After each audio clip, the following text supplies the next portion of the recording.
Have you ever stopped, like really stopped, to think about the words you use every single day? Where they actually come from. Exactly. Yeah. Because sometimes the words we think we know best, the really familiar ones, well, they're hiding these incredible secrets. Uh-huh.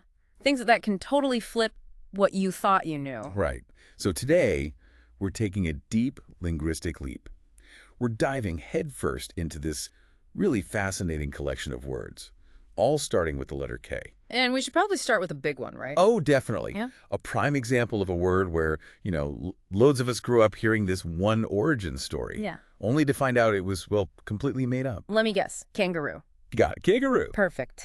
Because our mission here for this deep dive, it goes way beyond just listing definitions. We're really going on a journey exploring these little mini histories hidden inside words. And covering the why behind the what. Precisely. We want to dig out those surprising nuggets of knowledge tucked away in the etymologies, especially for these K words. And show how meanings shift, how they connect to bigger things, like culture, history. Exactly.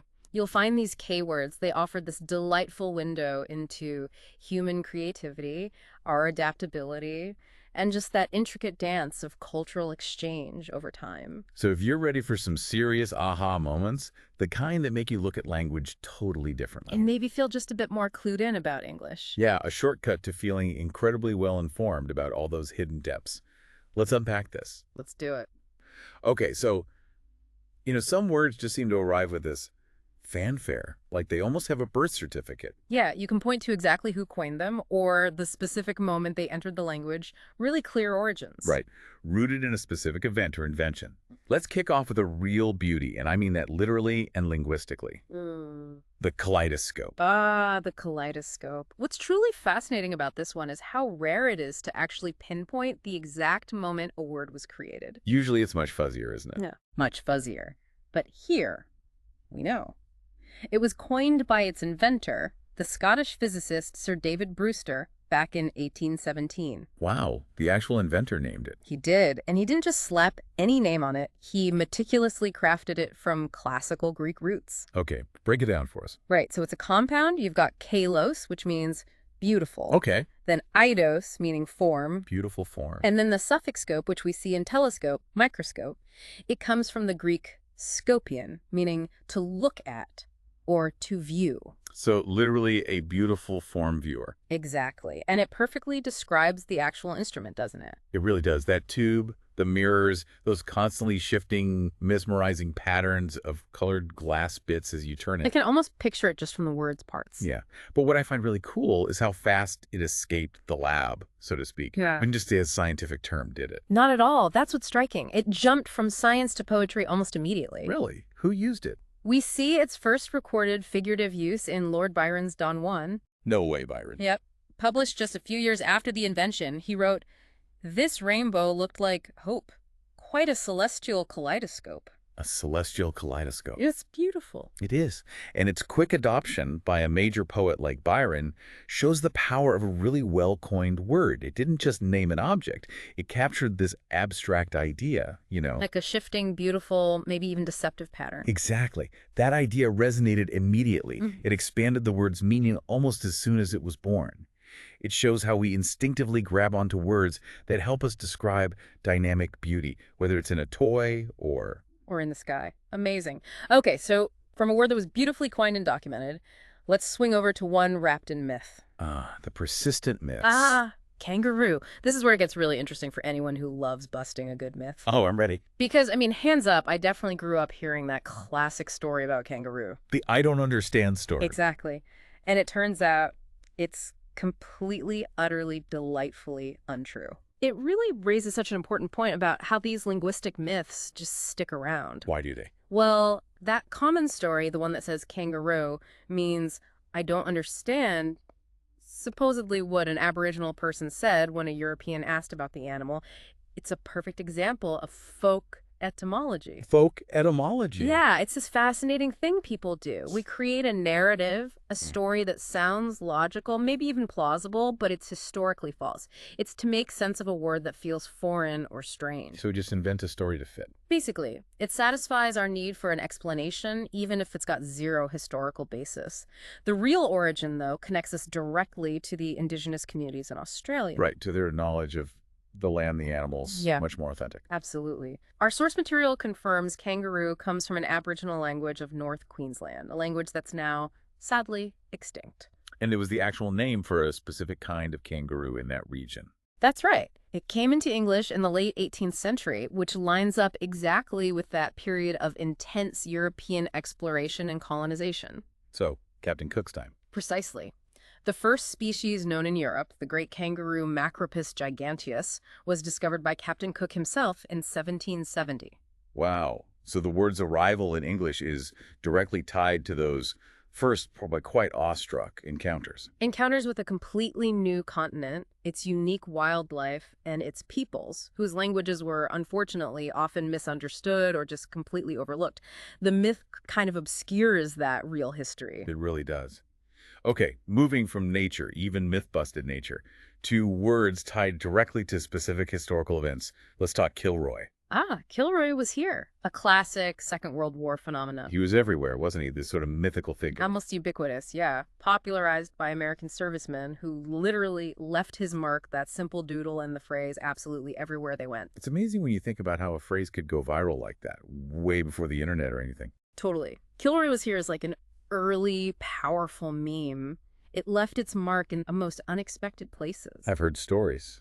Latrines, famous monuments. Even supposedly scratched onto the moon, though that might be pushing it. But there are claims about its origin. One points to a James J. Kilroy from Halifax, Massachusetts. A real person. Supposedly. A shipyard inspector. The story goes he wrote, Kilroy was here on parts of warships he'd inspected, just to show he'd checked them. Like a quality control mark? Kind of. Then other shipyard workers supposedly copied it, soldiers picked it up, and it just exploded across every theater of war. Whether that specific story is true or not. Right, it might be apocryphal. But it shows how something informal, almost anonymous, born maybe out of boredom or routine, Can create this lasting linguistic and cultural footprint. Like a shared joke or my sign of presence in all that chaos. it's a brilliant illustration of language shaped by collective experience, especially in tough times. And speaking of specific origins, mixing culture, history, and even fashion, Ooh, fact. let's look at knickerbockers and its abbreviation, knickers. Knickerbockers. Like a baggy trousers. Well, originally, no. The word first popped up in mid-19th century, not for clothes, but for a New Yorker. A New Yorker. Why? Specifically, a descendant of the original Dutch settlers of New Netherlands. It was named after Diederik Knickerbocker. Who was? The fictional, eccentric Dutch-American historian Washington Irving pretended was the author of his satirical History of New York, published way back in 1809. So a fake author's name became a nickname for real people. That's brilliant. This, isn't it, a fantastic example of literature, art, fashion, all tangled up with language. So how did it become trousers? The plural, knickerbockers, started being used for those loose-fitting breeches because they looked like the knee breeches worn by the Dutch characters in George Cruikshank's illustrations for Irving's book. Ah, the pictures, the visual link. Exactly. The illustrations influenced the word for the clothing style, and then later in the 19th century, it gets shortened to the everyday knickers. Which first meant short trousers. Right, and only later came to mean underwear, especially in British English. It's this great multi-stage journey. Literature to people, to pictures, to trousers, to underwear. Wow. Language is fun, isn't it? It really is. Okay, one more in this section. A direct cultural borrowing that paints a very clear picture. Toto? Ah, yes, kowtow. Arrived in English early 19th century, straight from Chinese. And the Chinese word itself is descriptive? Beautifully descriptive. It's K2. K means to knock. Knock. And tu means head. Knock, head. So literally knocking your head on the ground. Precisely. It describes that act of kneeling and touching your forehead to the ground, showing worship or deep submission. And the word carries that weight into English. It does. It's not just a word. It brings the whole ritual, the cultural significance with it. Knowing the etymology is like getting a visual instruction manual. Fantastic. Okay, so words like kaleidoscope, kangaroo, Kilroy, knickerbockers, kowtow. They show these clear, sometimes surprising origins rooted in invention, exploration, history, culture. Real points of origin. But what about the shapeshifters? The ones that took a completely unexpected turn. Exactly. The Yep. words where the journey from origin to today is just delightful. Or maybe a bit baffling. You think you know them, but their backstory is full of twists. Let's dive into those. Semantic shifts, here we come. Let's start with kaput. If something's kaput, it's done for, right? Broken, finished. Totally useless. But where does that come from? It sounds vaguely German. It is. It entered English late 19th century from German kaput. But wait, the German word isn't the original source either. Oh, where did the Germans get it? From French, specifically from the phrase être capot. Capot, what does that mean? It means to be without tricks. In the card game piquet. Without tricks. In cards. How does that become broken? Imagine playing piquet and your hand is so bad you lose every single trick. You are capot, utterly defeated. Ah, okay. That feeling of total failure. Exactly. That sense of finality, being completely out of options in the game, translated perfectly to the idea of something being generally broken, finished, done for. So specialized jargon from a card game escaped into everyday language. It's a great example of how that happens. The metaphor was just too good, too strong to stay confined to the card table. From cards to singing. Let's jump to karaoke. More recent, this one.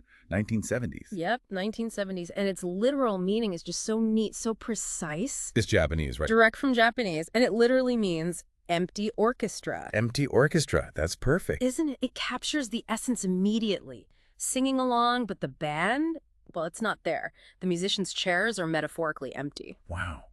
So vivid. It just nails it. The precision is quite remarkable. A really elegant piece of word creation. Okay, now for the one that blows people's minds, ketchup. Ah, ketchup, the big surprise. Because you hear ketchup, you think tomatoes. You think American diners, maybe. Fries. Definitely Western cuisine, right? Sweet, tangy red. Yeah. But Yeah. that's not where it started, is it? Not even close. This is a huge aha moment for most people. It came into English late 17th century. Okay, so quite early. Yes. And the origin, probably Chinese, specifically a Cantonese dialect term. Ketchup. Ketchup. And what did that mean? Please don't say tomato juice. Definitely not tomato juice. It actually referred to a type of briny fish sauce. Fish sauce. Ketchup was fish sauce. Originally, yes. Common in Southeast Asia. Which raises the big question, what did that first English ketchup taste like? Salty and fishy, I guess. Nothing like Heinz. Absolutely not the sweet, vinegary tomato thing we know. The food itself evolved drastically alongside the word. So global trade basically transformed both the sauce and the name. Completely. It shows how ingredients change, recipes adapt. It's culinary alchemy turning fish sauce into, well, ketchup, far removed from its origins. Mind blown. Yeah. Okay, from fish sauce to brothels. Let's talk about kip, as in having a quick kip. Right. Kip, meaning a nap, a short sleep, appeared mid-18th century. Pretty common, informal word. But its first recorded use, slightly shocking, was as a term for a brothel.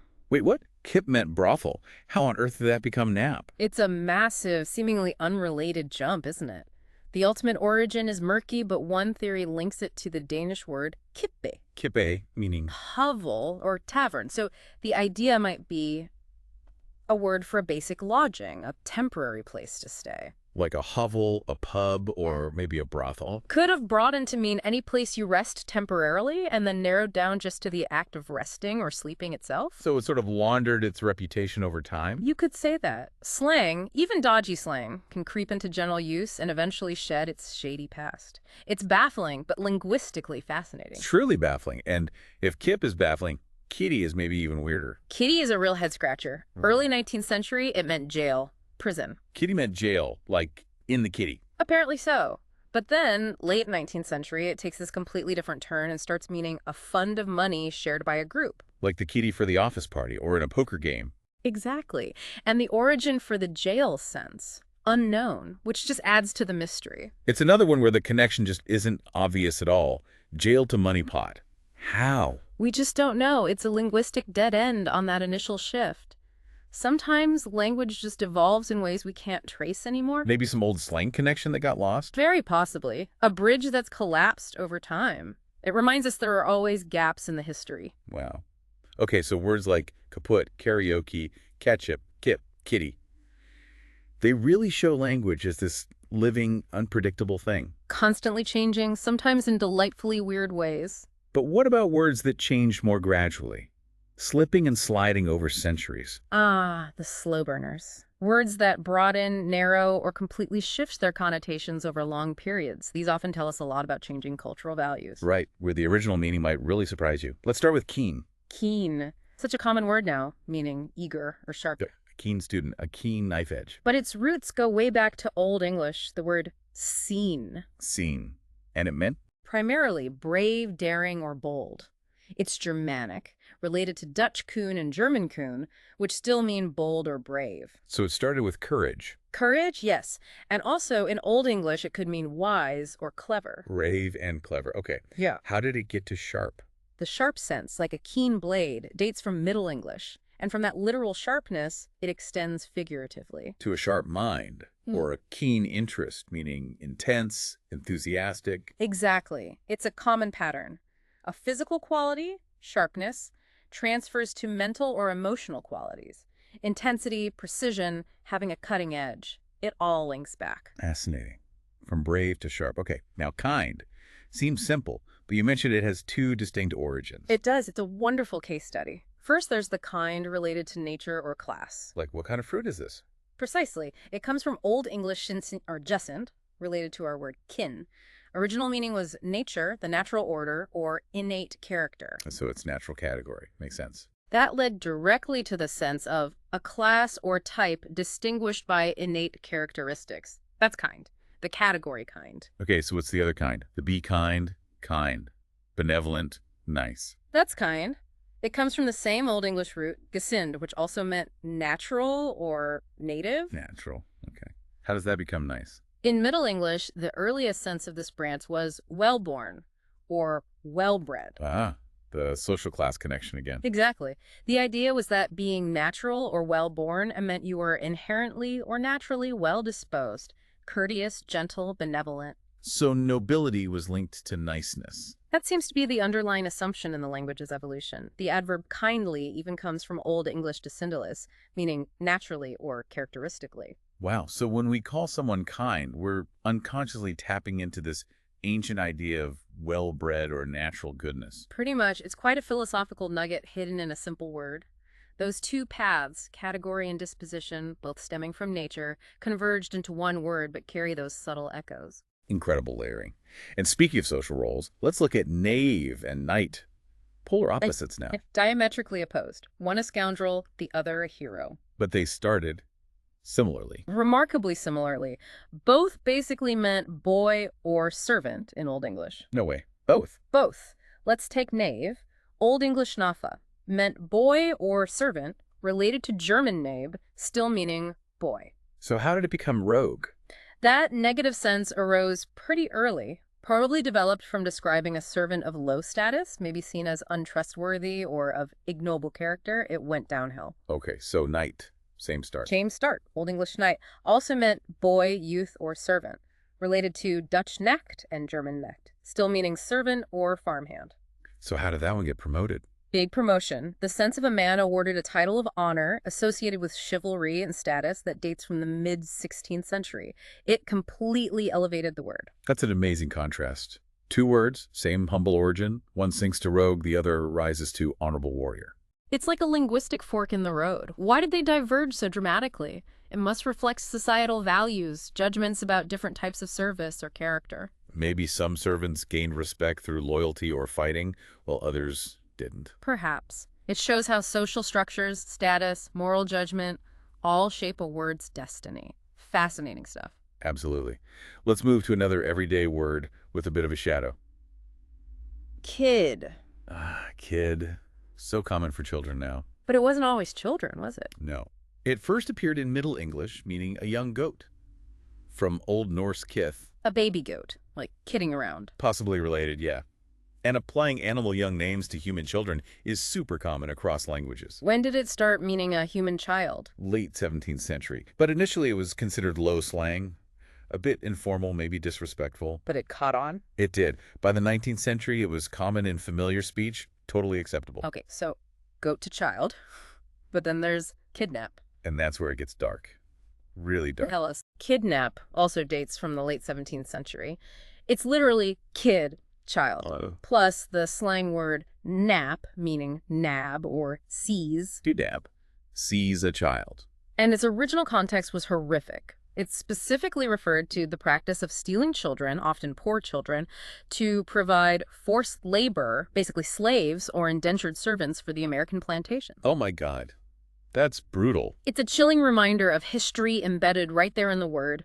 A casual term like kid becomes part of something truly awful. Makes you pause, doesn't it? Seeing that dark history in an everyday compound word. It really does. Language carries everything, the good and the bad. Now, for a different kind of twist, kink. Kink, like a kink in a hose. Yeah. Or the other meaning.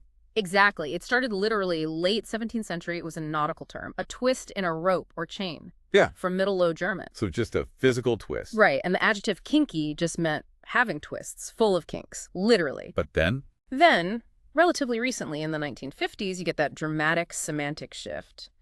Kinky takes on the sense of perverted or sexually unconventional. That's a big jump from a twisted rope. It is. It shows language constantly adapting to new social contexts, new psychological concepts. The idea of a twist or deviation gets applied to human behavior. Language keeping up with society, I guess. Hmm. Okay, last one in this section, kith.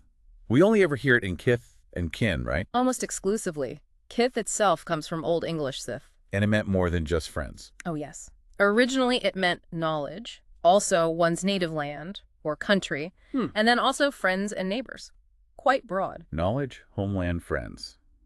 Wow. So how did it shrink? It narrowed down mainly because it got fossilized in that phrase kith and kin. That phrase used to mean country and relatives. Country and relative. Yeah, but later it shifted to mean specifically friends and relatives. So kith basically lost its wider meanings and just clung on as the friends part of that idiom. Saved by the idiom, but lost its independence. Pretty much. A trade-off. These evolving words, keen, kind, knave, knight, kid, kink, kith, they're like watching linguistic evolution. Slow shifts, big changes. It shows language isn't static. It's this dynamic reflection of us. But now, let's go deeper. Deeper. How deep? Way back. To the bedrock. To words that share ancient roots across huge language families. Echoes from thousands of years ago. Indo-European connections, that kind of thing. Exactly. These aren't just English words. They link us to Latin, Greek, ancient Germanic, showing how connected languages really are. But where do we start with these ancient echoes? Let's start with a fundamental concept. Know and its relatives knowledge and ken. This is crucial for seeing English in its wider family. Okay, no. Seems basic. It comes from Old English canon, meaning recognize or identify, Germanic origin. But the really cool part is the root. The Indo-European root. Yes. It's shared with Latin, gen nascer, and Greek gainskein, both essentially meaning to know through the senses. So a very ancient concept of knowing. Very, but here's a key difference. English uses know for two types of knowing that many other European languages keep separate. What two types? Knowing a person or place, familiarity, apprehension, and knowing a fact, comprehension, factual truth. Ah, right. Like in French, savoir versus connaître, or German wissen versus kennen. Exactly. French savoir is factual knowing, connaître is familiarity. German wissen is facts, kennen is familiarity. English just lumps it all into know. Why do we do that? Does it say something about how English speakers think? It might suggest a different cognitive framework. Maybe English prioritizes the act of knowing over the method, or maybe it's just less precise in this area. Other languages force you to distinguish between head knowledge and experiential knowledge. That's really interesting. And knowledge itself. Came from Middle English, originally a verb, acknowledge, recognize, based on that same Old English canon. And ken, like beyond our ken. Same deep root. Old English senon meant tell, make known. The verb sense know or recognize is Middle English. The noun sense range of knowledge came later, mid-16th century. So that ancient root blossomed into all these related ideas about knowing and understanding. A whole family of meaning from one tiny seed. Now, staying with deep roots, let's do a simple body part. Ni. B seems straightforward. It's a perfect example of a really ancient shared word. Old English sneo or kneo. Germanic, related to Dutch nai, German nie, no surprises there. But the connection goes further back. Much further. That Germanic word comes from an Indo-European root shared by Latin genu. Genu, like genuflect. Exactly. And Greek gonu. It shows how basic body part names are often incredibly old and stable across languages. A shared human experience, a shared word root. Amazing. Saying knee connects us way back to ancient Rome and Greece. Thousands of years of shared anatomy and language. And kneel, of course, comes directly from it. Makes sense. Okay, what about kitchen and kiln? Related. They are related, but through slightly different paths, showing Latin's influence. Kitchen is Old English Sicene, from West Germanic roots like Dutch Keuken, German Küche. And those came from Latin. Ultimately, yes, based on Latin coquere, to cook. Okay. And kiln. Kiln, or kiln, is Old English Silene. That comes more directly from Latin culina, meaning kitchen or cooking stove. So both linked to Latin cooking words, but entered English differently. Exactly. One via general Germanic borrowing, the other more directly, resulting in two distinct, though related words. Nice illustration of borrowing mechanics. Neat. How about kiss? Ancient too. Seems so. Old English verb sissen, clearly from a Germanic source. You see it right there in Dutch kussen, German kussen. It's very similar. It suggests a core human action with a very stable, shared linguistic root across those languages. Simple, ancient, fundamental. Now you mentioned tricky ones. Homonyms. Keel. Yes, keel. This is where etymology gets crucial to avoid confusion. There are two distinct keels. Okay, keel number one. The main one, the structural beam along the bottom of a ship. That's Middle English, from Old Norse, kejidler, Germanic origin. Got it. Ship's spine. Keel number two. This one is not related. There's a Middle Dutch word keel, which means boat. Okay. That Middle Dutch keel is the source of a different specific British English word, keel, a type of flat-bottomed coal barge used on the rivers Tyne and Wear. Whoa, so two words spelled keel, both boat-related but completely different origins. One Norse, one Dutch. Precisely. Sound alike, look alike, similar topic, but separate family trees. Shows why you can't just assume connections based on appearance. You really need a deep dive. Okay, kernel. Like a corn kernel. Simple one, this. Old English cernal. It's just a diminutive of corn. Corn meaning grain or seed back then? Right. Corn originally meant any small, hard sear grain. So cernal is just a little corn, a little seed. The L makes it small. Straightforward word building. Clear. Now, knuckle. And the idiom knuckle down. Knuckle is Middle English knuckle. Originally meant the rounded joint shape, like elbow or knee when bent. Comes from Middle Low German Middle Dutch knuckle, diminutive of noke, meaning bone. Little bone. Okay. How do we get knuckle down? From marbles, mid-18th century. The phrase literally meant putting your knuckles on the ground to shoot your marble, the taw. Getting down low, getting serious about the shot. Exactly. That physical act of concentration and determination in the game became a metaphor for applying yourself seriously to any task. So studying hard is like playing serious marbles. Love it. It's a great specific origin for an everyday idiom. And finally here, knit. Knitting sweaters or knitting your brow. Started with knots. Old English natan meant tie in or with a knot. By extension, join or unite. Like a closely knit family. Exactly. Then, an obsolete Middle English sense, knotting string to make a net, that led directly to the handicraft sense of knitting with needles. From tying knots to making nets to knitting fabric, and the metaphorical unity. A smooth evolution. These words really show that deep linguistic family tree reaching way back. Now, for our final section. Sounds and specifics. Yep. Words that sound like what they mean or have really quirky niche origins. Onomatopoeia and oddballs. Fun. Let's wrap up with those. Where do we start? How about a word that just sounds like itself? Knock. Knock, knock. Can't get more basic than that. Old English conition. Origin seems clearly imitative of the sound, that sharp rap, primal stuff. But it also means to criticize, right? Don't knock it. How did that happen? That's a later development, late 19th century U.S. usage. It's metaphorical, maybe knocking something down verbally, delivering a blow to its reputation. Interesting. A sound becoming criticism. And sticking with sounds, null. Null also sounds like its meaning, but it's more specific, more somber. Like a funeral bell. Exactly. Old English knell, noun. Knellen, verb. West Germanic, related to Dutch nal, and bang, popcraft. So a sharp sound originally. Yes, but it became specifically associated with the resonant sound of a bell, especially for funerals or warnings. And the spelling from the 16th century might even have been influenced by the word bell itself. Ah, tying it even closer to the bell sound. Neat detail. Okay, kite. Kite has that lovely jump from nature to a toy. Yes, a bird first. Yes, Old English sita, a bird of prey known for soaring. The word itself might be imitative, maybe related to German cows' screech owl. So maybe named after its cry. Possibly. And the toy we fly, named because it hovers and glides in the air just like the bird does. Simple, elegant comparison. Bird flight to toy flight. I like that. What about knack? Having a knack for something. Knack is late Middle English. Originally meant a clever trick, sometimes even a deceitful one. A trick, not a skill. Started as trick. It's probably related to an obsolete word knack, meaning sharp blow or sound. Imitative origin again, like Dutch knack, crack, snap. So a sharp sound becomes a clever trick. Becomes a natural skill or talent. That seems to be the path. Maybe the snap suggests quickness, dexterity. From a sound to mental agility to innate ability. Language is so associative. Okay, a more recent one, cook. Cook. 1960 slang. Informal word for an eccentric, crazy person. That comes from, Probably from cuckoo. like cuckoo clock crazy. Makes sense. It's very common to use animal names for human behaviors, especially odd ones. The cuckoo, with its weird nesting habits and distinctive call, fits the bill for eccentric. Definitely paints a picture.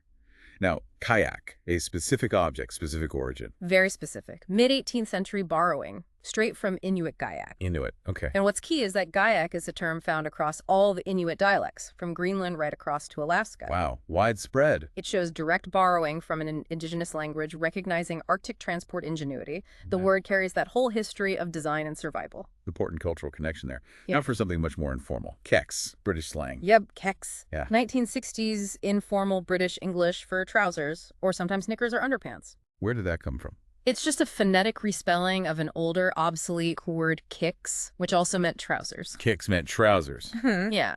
So keks is basically slang evolving from older slang through pronunciation changes. Shows how informal language churns. Good one to know if you're visiting the UK. Now, the big one. The really tangled one. Knacker. Oh boy. Knacker. Prepare yourself. This is a linguistic rabbit hole. I'm ready. Hit me. Okay. Late 16th century, originally a harness maker. Harness maker, got it. Later, the meaning shifts to someone who slaughters old or worn-out horses. Okay, grim but logical progression maybe. Harnesses to horses to disposal. Possibly. The word itself might connect to an obsolete knack, meaning trinket, maybe linked to small harness parts. It's murky. Already murky. Where does it go next? This is where it gets wild, right? The verb to knacker, meaning to exhaust. Exactly, I'm knackered. Where does that come from? It's ambiguous. Is it a figurative use of slaughter, like exhaustion slaughters you? Maybe. OR. Is it a figurative use of castrate? Castrate. Why? Because of the strong association with the vulgar slang term knackers, meaning testicles. Ah, right. Oh. So where did that slang come from? Possibly. From a dialect word knacker, meaning castanet. Castanet, like the musical instrument. Yep. Which itself probably comes back to knack, the sharp, abrupt, imitative noise word. My head is spinning. Harness maker, slaughterer. Maybe trinket, maybe castanet, testicles, exhaustion. It's a truly wild, convoluted path. Shows how meanings can branch, intersect, pick up slang, get really messy. A perfect storm of etymology. You couldn't make it up. That's incredible. Okay, after that roller coaster, let's end with something seemingly simple, but actually mysterious. Key. Key! So fundamental, right? Unlocking doors. Information. You'd think we'd know exactly where it came from. And yet, its origin is unknown. Old English sag or sage. We just don't know where it came from before that. Really? Unknown. Completely. And weirdly, for such a basic word, it's not found in related forms in other Germanic languages. It's an outlier.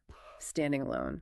That is strange. Also, the modern pronunciation seems to be Northern English originally.